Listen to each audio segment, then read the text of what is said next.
There we go. And we're back. Sorry about the technical issues. Folks at home will just notice a drop in conversation, and I apologize for that. Yay. Just a poop in the internet streams. Yep, somebody pooped in my tunnel. Pooped in the stream. Yep. Don't poop in the stream. No. All right, so we're going to go ahead and roll right into the season premiere of Man in the High Castle and see what Daryl has to say about it. Season 2, Episode 1, The Tiger's Cave. Okay, bear with me because I haven't actually seen this. So, Season 2 starts with an Asian office worker and his Indian stoner friend embarking on a quest to satisfy their munches in... Oh, wait, I think I have the wrong IMDb tab open. That was High Men in the White Castle. Okay, got it. The Man in the High Castle returns after no one really bothered to watch Season 1. And it all seems par for the course. Someone's running, someone has their loyalty questioned, and CJ really wants me to pronounce Obergruppenführer. All of those are true. Also, one of these days I will remember not to eat or drink when Daryl does his thing. Never. I'm going to guess that's never going to happen. So, first thing I noticed, man, in this world, black people are a lot more inclusive than this time in the real world was. And black people are like, respected, and they are everywhere. Like 1940s, 1950s America without the, like, was shit for black people.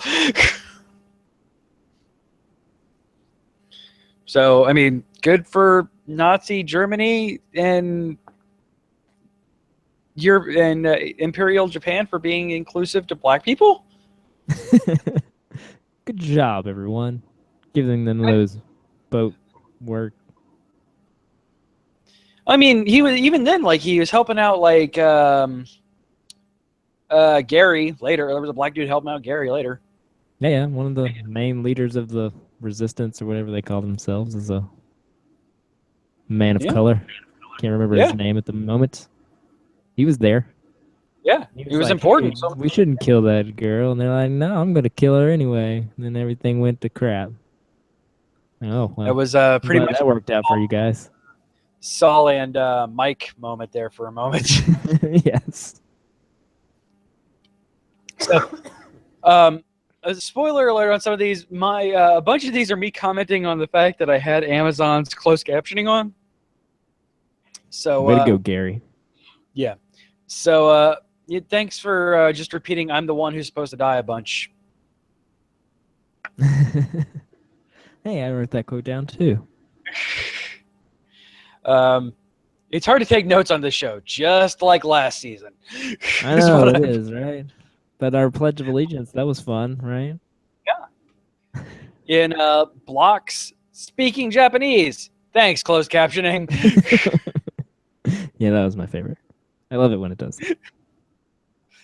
I'm like, I understood what it meant, but like, it's just like, all right, yeah, really? All right, thanks. The Japanese are building a Heisenberg robot, so they are the one who knock. Absolutely. Yes, I know it's atomic and science and stuff, and I know that was the entire point of Breaking Bad. Don't send me angry emails. I know what a Heisenberg device is. However, I wanted to make a bad Breaking Bad robot joke because Japanese people. All right, so... Oh, good. What is a Breaking Bad robot like? It's... Well, considering it's Japanese, so it would be like 50 feet tall, still be bald with a gigantic bowler hat on, and just yelling at everybody named Jesse. I'm the one who knocks. Yeah, they would just go around knocking on every single door. I am the robot who knocks. Yes. I am the bot who knocks. So I'm not huge into aerodynamics and things like that. I'm not an engineer like that in any way, shape, or form. However, when they were landing the plane, the fact that it was unbalanced made my OCD twitch. I'm like, that plane's never going to land. That plane's never going to keep water. That plane is just somehow landing. I'm confused because one of those pontoons is definitely not in the water. Wait, why? How is that landing and still... I mean, okay, I guess. All right. I don't know, science, and physics. For some reason, that bothered me. That stuck in my craw, and I can't understand why. That unbalanced pontoon plane. I'm just like, this is not how this works. This is not how any of this works. No, I did see the boom coming. Yes. Poor boat workers. Yeah, poor boat workers. Magic, but unbalanced plane is unbalanced, and magic meditation is magic. Lets you travel between dimensions. You didn't know that? Yes, because it's an entire freaking multiverse, apparently. Well, it happens in the book that way, so give him that. He's the end of the season 1 where he's sitting on the park bench and like all of a sudden he's in our dimension. In the real world, yep. That happens in the book. That's from the book. Oh, okay. But yeah, so they're going full blown multiverse. But now all the other new dimensions that's different. Yeah. But that makes sense. It still fits. Kempentai. It was fun to say. It was fun hearing him walk around and go, Kempentai, Kempentai, Kempentai. That was fun. So we got the man in the high castle. Yeah, we did. It's Stephen freaking Root. Yeah, it is. Yeah. Filled my heart with joy. It's like, oh, I was like, oh, sweet. The man in the high castle. It is Stephen Root. Oh, yeah. I was watching this at work and I squeaked out loud. And one of my coworkers was like, what? I go, I'm watching Man in the High Castle, and the man in the high castle is Stephen freaking Root. As it should be. Yes. Stupid freaking multiverse theory. That is not like the book, by the way.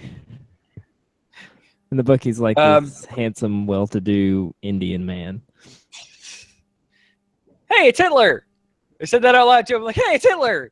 Yeah, Why yeah. does Hitler remind me of an evil Nazi Stan Lee? I don't know. I didn't get that vibe, but I'll take Just the way he was carrying himself and the silhouette was like Stan Lee if he grew a Hitler stash. Works. Which, I mean, I suppose is most old men if they grew a Hitler stash. Yeah, well, that was an ending. Sorry, Jules. And then that was not an ending for Jules. No. She got away. Yep. She's not gonna die, at least not yet. To say, I've read the Wikipedia. I know her fate. Well, shh, don't spoil me yet. I'm gonna try and watch it week to week. No. The Wikipedia for the book. No, I'm thinking of Joe. Oh, the book, yeah. No, the book is very different. Yeah, at this point, yeah. Joe. Also, I really want to his throat in the book. Yep.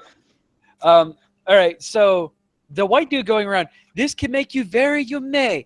Very, very yume. Sumimasen. Dead aunt. Sumimasen. Sumimasen. Like, man, I know I don't speak well. I know I don't speak Japanese very well, but does that sound like that when I say it?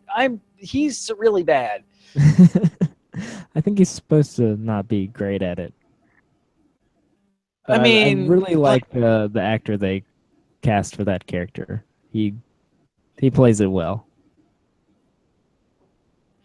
I mean, I suppose, but I just kind of wanted to punch him the entire time. I think that was kind of the point. But, like, man, it was bad. I hope I don't sound that bad when I'm speaking Japanese. Hey, she's not dead. Yay! So I go, wait, you'll translate Tomare, but you'll still give me, in brackets, speaking Japanese. Yes. Thanks. Of course they will. Just in case you were wondering what language they were speaking. You'll give us Tomare, but you'll say speaking Japanese when the literal translation is I'm coming in. I'm sorry. And I've already forgotten what Frank is trying to accomplish. Is he just trying to get his friend out of jail now, or? I guess. I also think he's trying for a power play with the Japanese. He's trying for something. Because he's going in for a bit. Like, that's a big dude. That's a big dude. Like, that's the Ace Attorney. So I'm guessing, and considering the power play he made, yeah, that's right. I made a Japanese video game joke. He is the Ace Attorney. if he yells out objection, I'm gonna laugh my ass off. So that's my guess is he's trying to get in good with the higher ups in the Japanese surrogate. I vote bye, Karen. I hardly knew thee because I don't remember thee at all. Was she the female leader of the resistance or whatever? I think so. She was the one in the back seat with Mike Gary. Yeah, Gary, you idiot. Gary gets 0 Fs.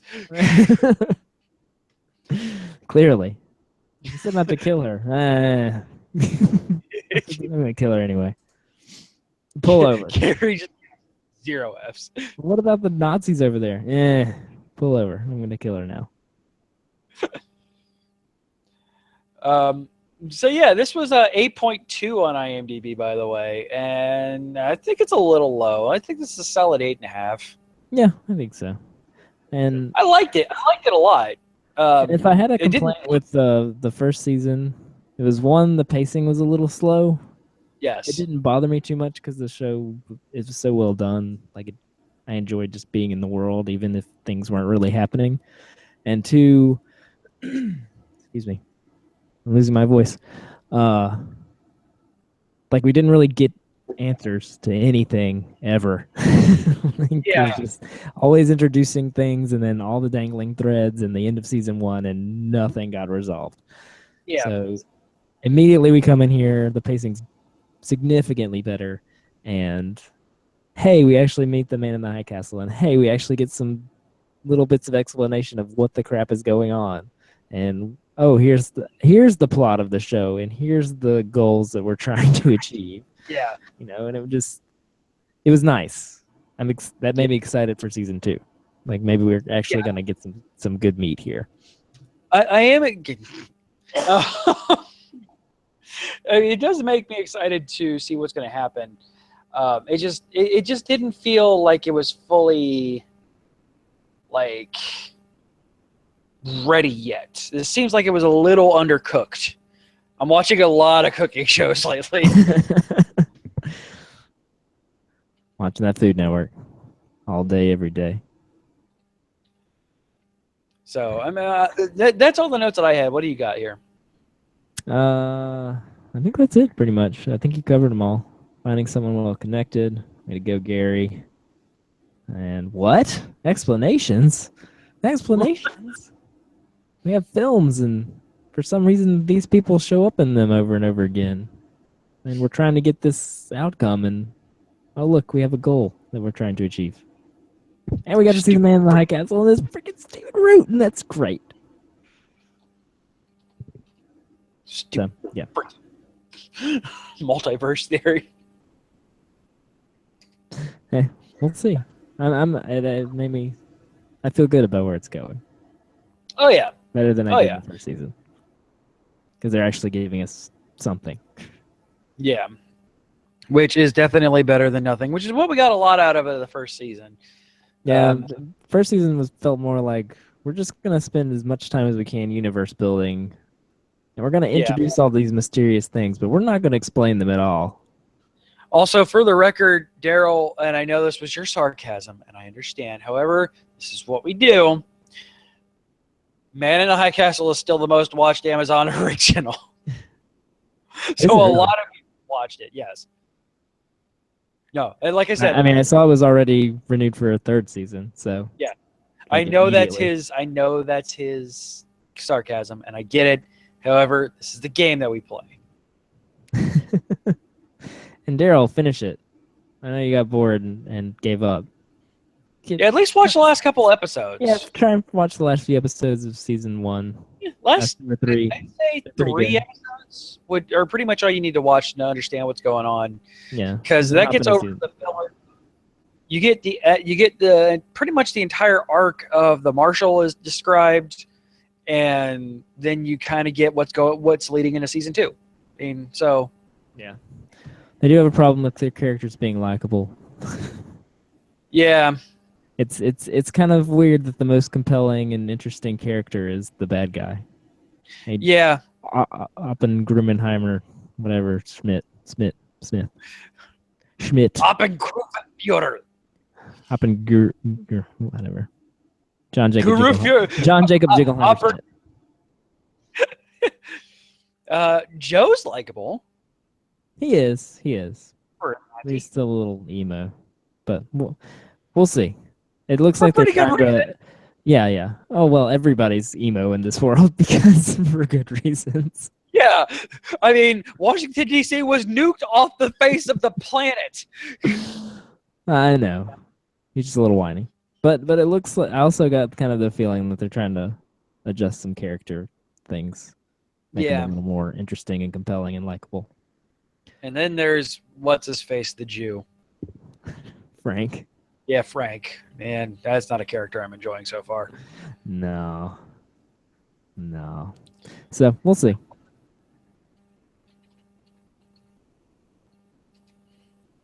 All right, so then our final show of the evening is the surprise return of Sherlock. Let's see what Daryl has to say about Sherlock Season 4, Episode 1, The Six Thatchers. It's the return of Sherlock. I just said that. What the fucking do? That's probably not fair. I love this show, I really do. I think it's a little flawed and nowhere near as intelligent as it thinks it is. But right now, it's some vanity project that famous people get to when they can be bothered to have a bit of a play together. I'm not even entirely sure which episode is being covered today, so I'm just padding this intro with complaints about a probably decent show. Yeah, it's probably decent. This was not one of my favorite episodes, though. All right. Here we go. I kind of hated this episode. It's okay. It almost made Katie rage quit Sherlock. No. I'm not rage quitting Sherlock. I mean, I can make it through the 3 episodes of this season. I know. I said Katie. It almost made her rage quit Sherlock. This episode. I kind of really hated this entire episode, and I watched it on my way home today, and I just couldn't even be arsed to write notes about it. I just didn't. I didn't like it. I didn't like it at all. It's not just because Mary's dead. No, it was just, I saw it coming. I knew it was coming that Mary was gonna die. They kind of foreshadowed that the entire freaking episode and just kept hammering that to you the entire time. And then it came and it just felt cheap. It did. It's kind of like all right, little, tiny spoilers for a 2-year-old movie now. In Age of Ultron, where they're hinting towards Hawkeye dying the entire time and don't kill off Hawkeye. Yeah. If they did kill off Hawkeye, it would have felt kind of dumb. And that's exactly what happened here. Yeah, it just felt they didn't earn it for some reason, and I don't know what they could have done differently, but I don't know. And it just felt like everybody was kind of phoning it in. At this point, it is everybody's so rich and famous that nobody can really care about this show anymore. Yeah, I felt that a little bit. There were moments where I really enjoyed it, and then I don't know. And then the whole thing with John and the lady on the bus, and the somewhat kind of infidelity almost, and I don't know, it just felt so out of character. Why are they doing this? And spoiler alerts, episode 2, you find out why they're doing it, but still. Yeah, I mean, I don't know. I didn't like the way this episode was handled at all. No, this is okay, so Stephen Moffat, the showrunner for this, and also the current showrunner for Doctor Who, occasionally does these things where sometimes he tries to instead of letting his actors act, he tries to force emotion in on it. And sometimes that just falls so flat that it kind of hurts the entire feeling of the entire series. And Doctor Who, he does this every so often too, in an episode of last season, The Husbands of River's Song, where they're trying to force emotion instead of just letting the actors do their thing. It just feels contrived and superfluous. It just doesn't work. Yeah, I think contrived is the word I'm looking for. I think you're right. This episode just felt a little contrived. And I didn't hate it. Like it felt like I understood what they were doing. They're setting things up. Of course, Mary had to die. She's a problematic character. You can't have a super spy, awesome person hanging around. It totally, number one, it totally screws up the John Sherlock dynamic. Yeah, and they even have a scene there where they're like, "No, Mary's gonna come with me. You just stay here with the baby, because she's more awesome than you are." Like, okay, well, wants the entire need of anything. Yeah, and also she's super spy power, so we can just pull those out anytime we need them. So yes, of course she had to die. She's a problem. Yeah, for the writers. Absolutely. But again, it all felt contrived. And then of course when it shows at its best is when we have, Sherlock and John going head to head and in conflict. So we've got to create some kind of conflict for them to work out. And so I understood why they did it all. I just didn't think it was well executed in the way they did it. Yeah. The one thing I will give it, and also because he's the least famous of all of them, Mycroft was great in this episode. He was, and he's the writer, so he gets to give himself all the good stuff. He's literally the Mary Sue. Him and Moffat, they write it together. Yep. So I mean, he's great in this. Oh, and he's married to the actress that plays Mary. But anyway, good for him. Nepotism, much. No, it's fine. Yeah, right? Yeah, no, good for him though. Yeah, good for him. He's done well for himself. Up. Yeah, for faux show. But what is it like to kill your wife? In a TV show.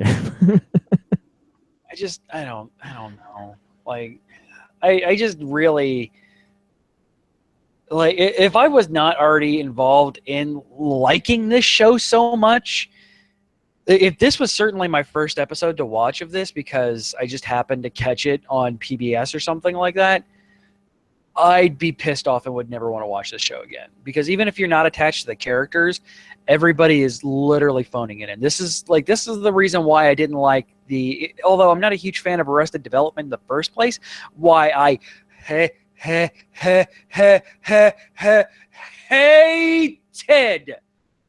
the last season of it.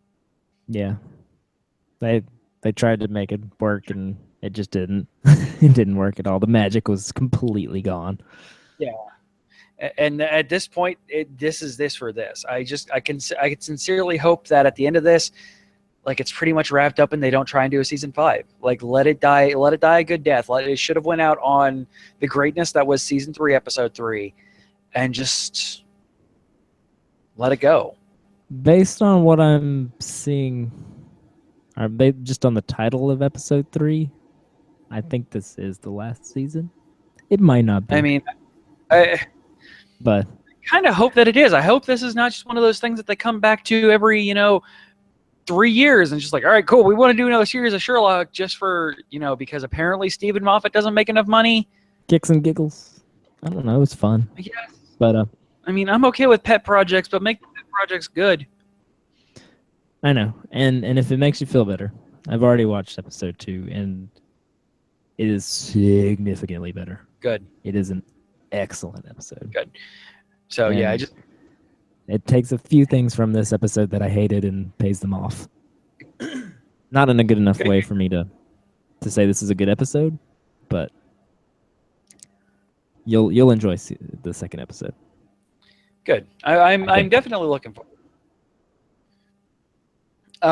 So let's go ahead and let's go ahead and get the rest of your notes for the episode, if you want to call it that. Mini series, limited, something run. I didn't take any notes. I just watched it. Fair. And those were my thoughts on it. I understood that they had to kill Mary. I saw it coming. I felt it was cheap. Oh yeah. And the stuff with John and the woman on the bus, it made me, like, I just hated it because it just felt so out of character. Because like this whole big main character trait is that he's loyal. Like 100% loyal, and I don't know. I was like, why? I spent the week between episode 1 and 2 thinking, like, why did they do that? Like, why is that the route they're taking? That just, it felt weird. Yeah, it was. Yeah, it felt icky. I don't like it. It's not right. So, no. Let's go ahead and hit a quick newsworthy segment and go ahead and wrap this up, shall we? Sure. On to the news! That's right. Just a quick one. So all of those DC shows, your Arrow, your Flash, your Legends of Tomorrow, your Supergirl, your Supernatural, your Vampire Diaries, CW went up and did a upfront way earlier than they normally do, and all of those are renewed. And including the big news is they are bringing back John Constantine. Woohoo! Matt Ryan included as a CW Seed animated show. Vixen, who is in currently in Legends of Tomorrow, was also created originally on the CW Seed, and that was a good animated show. So I'm looking forward to the Constantine animated show, and it is officially in the Arrow universe. So it is just going to continue on with that, and maybe that'll spill over into the big arcs, kind of like how Vixen did. Indeed. I installed the CW Seed app on my Roku for this one reason. Yeah, I mean, you can watch Vixen, the animated series, and it's really good. Like it's yeah, I saw it on there. I haven't done anything yet. I just installed it. Saw that they had Vixen, or confirmed they had Vixen on there, and saw that they have Pushing Daisies on there too. You don't need to. It's part of the universe, but it's not in the timeline that you need to watch. So you don't need to like three episodes of Arrow and then an episode of Flash leads into Vixen. Actually, on my timeline thing that I have, there's a section where it has the Vixen mini episodes where you're supposed to watch those. I've already passed that point, but I may go. I'll probably watch them anyway. I just watched them, and they don't like it. Admittedly, I'm out of the timeline for a while, so. Yeah, it's all good. Yeah. It's a really good series. The actress is really great. So yeah, that's the news. We'll have more news next week because I think we're having another big upfront. I think from CBS. I wanted to say sometime this week. And yeah. Other than that, you can get in contact with us at geekioshow@gmail.com. Just make sure you put spoilers in the subject line. Twitter and Facebook are both /geekioshow. If you want to leave us a voicemail, you can do so at 727-489-4335. That is 727-489-GEEK. Our website, which has everything that you could possibly want and more, is at geek-io.net/spoiler-show. And of course, you can support this show and the entire network. If you want to get a better internet pipe so it doesn't crap out on me again, go over to patreon.com/geekio or geek-io.net/Amazon. If you use that Amazon link, a little bit comes back to us. Does not increase your amount at all. Go ahead and pick up your brand new 8K TV when it comes out later this year. We can maybe discuss some CES stuff next week. Ooh. Just fancy things. 8K is a thing now. Heck yes. So we got show titles. Yeah, we do. Big robot with a tiny boy voice. And CJ just wants me to say this out loud, I guess. Batshit crazy murder bot. Yes. Come to Bollywood and buy a Slurpee. Death by robot claws. Poop in the stream. High man in the White Castle. Evil Nazi Stan Lee. Stan Lee with the Hitler stash. He is the Ace Attorney. Objection! Good meat in the High Castle, and what's his face? The Jew. Let's see. I'll pick that one to make Daryl happy, and yeah, High Man in the White Castle works, and not offend any. Yeah. Any what if it was his face? I don't want to put Hitler or what's his face, the Jew, in our show title. Or come to Bollywood and buy a Slurpee. And show titles get a little racy. Yeah, right. Let's go around. All right, folks. On that note, we will see you right back here Monday next week at 10 p.m. Eastern. Bye. Good night, everybody. Bye. Good night. Woo! This has been a Geek.io Media Network production. Copyright 2017.